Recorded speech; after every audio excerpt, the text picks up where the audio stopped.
Good morning, everybody. I'm Richard Moore, and this is your Wisconsin Investigator. It's Tuesday morning, November 16th, and I hope everybody will have a good day. I want to thank everybody, first off, who stopped by, downloaded the podcast, who shared it. I really appreciate it. A lot of old friends stopped by, people who used to listen to the old podcast several years ago. A lot of new subscribers, both free and paid, and I appreciate that. Hope you'll continue to listen and to download and to share. A housekeeping uh, thing that we need to do first off on Substack. Many of you may be new to Substack, but I have two parts to my Substack pages. One is national and one is Wisconsin. There'll be a lot of content posted to both.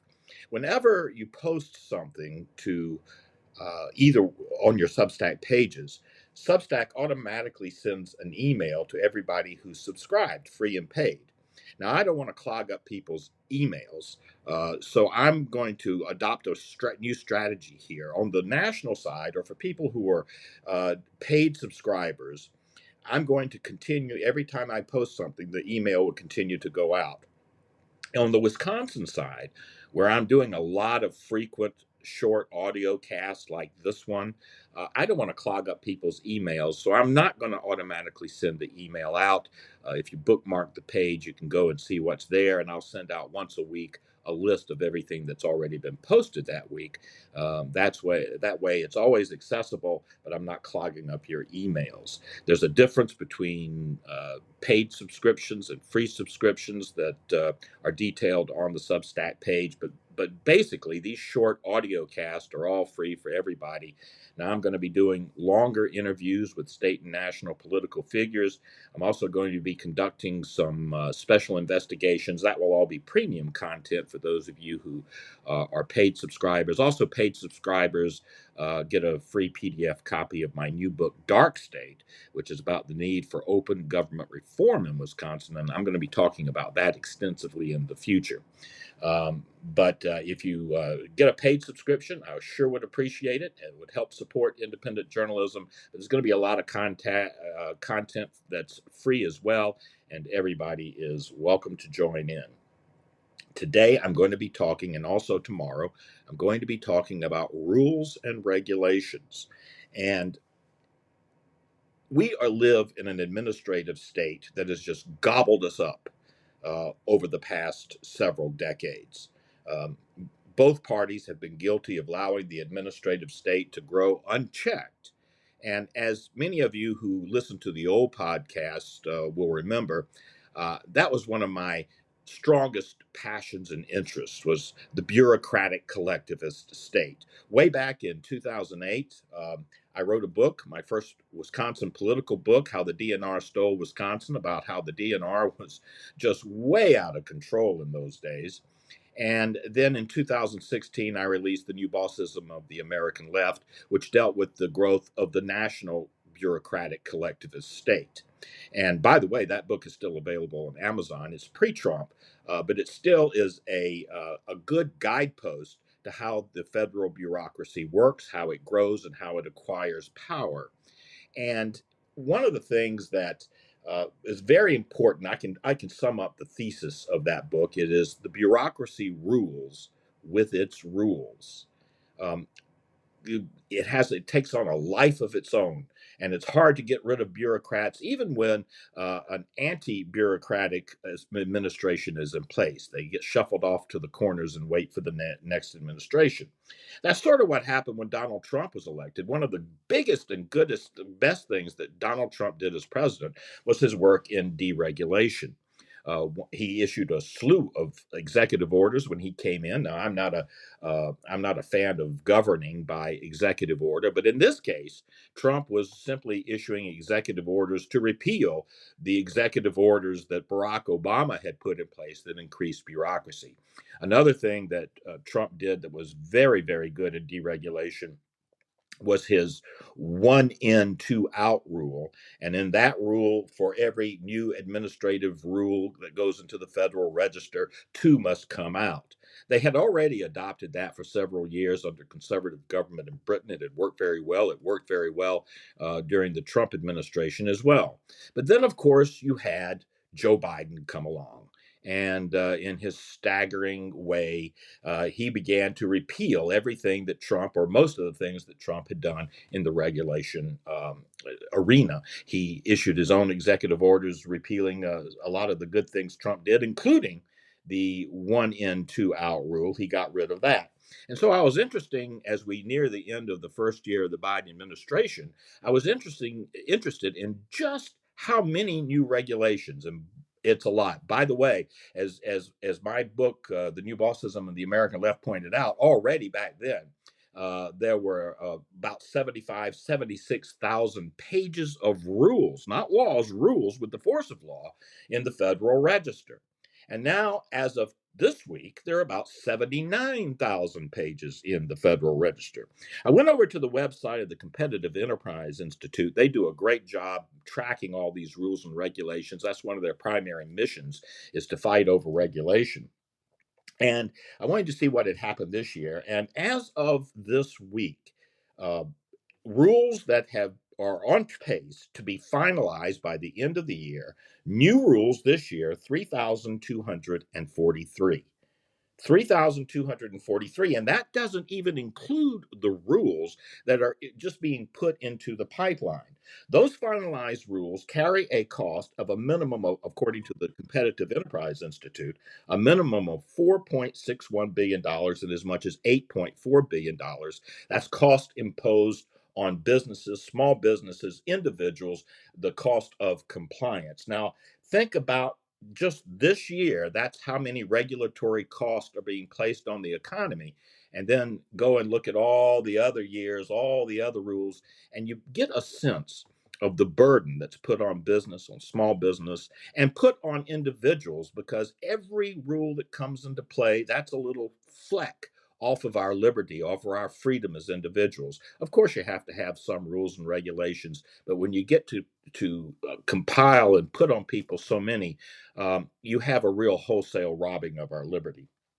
Now, this week in Wisconsin, the Wisconsin Institute for Law and Liberty came out with a study about regulation in Wisconsin. They took a look at that. Two professors, I think one from the University of Wisconsin at La Crosse, and then another professor from the Mercatus Center at George Mason University, conducted a review of regulation in Wisconsin. And I'll just refer you to the Will website to take a look at the whole report. If you're not familiar with Will, they do great jobs in standing up for individual rights. They carry out education campaigns and produce studies like this, but they're also, perhaps most importantly, they undertake litigation on behalf of groups and on behalf of people whose rights have been violated. They stand up for property rights. They have stood up for school choice and school transparency. So many good things they do. So their website is will.law or will-law.org. That's WILL-LAW.org. And you can check out the study there. I think it's called Wisconsin Regulation in Focus. But for purposes here, I'll just point to two things that hopped out. The number one figure in that study is that they looked over the administrative code in Wisconsin. And what they saw was 100 and more than 161,000. In fact, it was 161,549 restrictions in the administrative code. And that's not 161,000 rules. Rules have multiple restrictions in them, but they found 161,000 restrictions. Now, think about that. We've got 79,000 pages in the Federal Register. We've got 161,000 rules and restrictions in our rules and regulations in Wisconsin.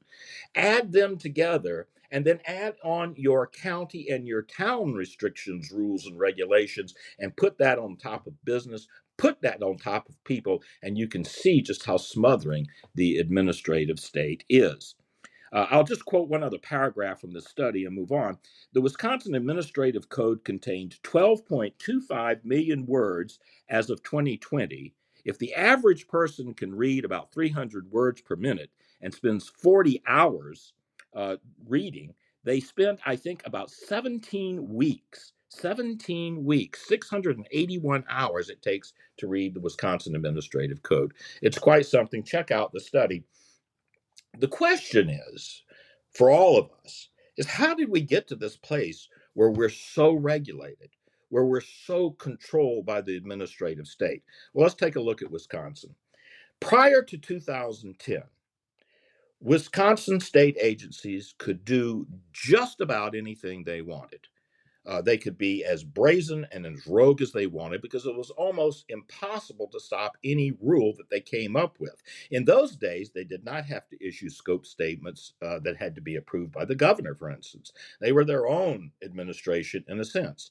And also through the mid 2010s, back in those days before 2010, we had a passive regulatory review process. And what that means was that in order to block an agency rule from taking effect, each chamber of the legislature had to pass a bill to block it, the Assembly and the Senate. And then that bill, just like a normal bill, went to the governor to sign.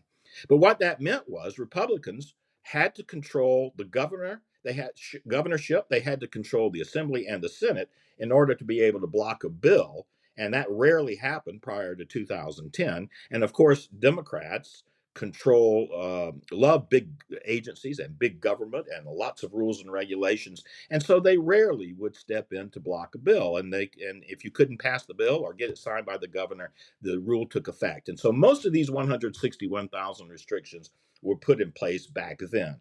I'll give you one example. And so what this did was it encouraged these agencies to just run rogue and brazen. They met with special interest and they were out in the open about it. This is what we want to do, and this is what we're going to do.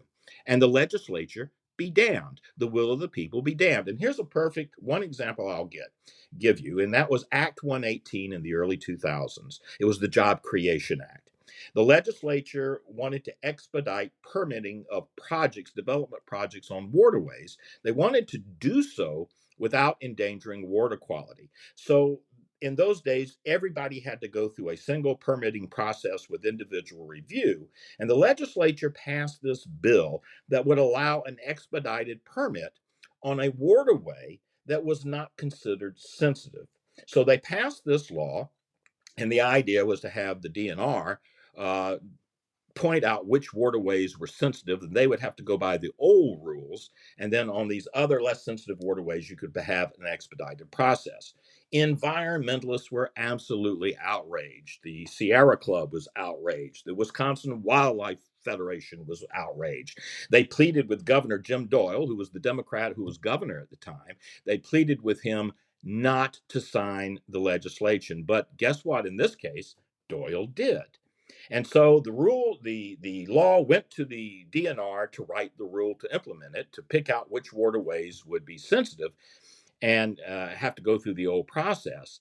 And so what the environmentalists openly in the public urged the DNR to do would be write a rule to subvert the law, to overturn it. And that's exactly what the DNR did. This is one, I'm going to read you a quote here that at the time from the Wisconsin Wildlife Federation.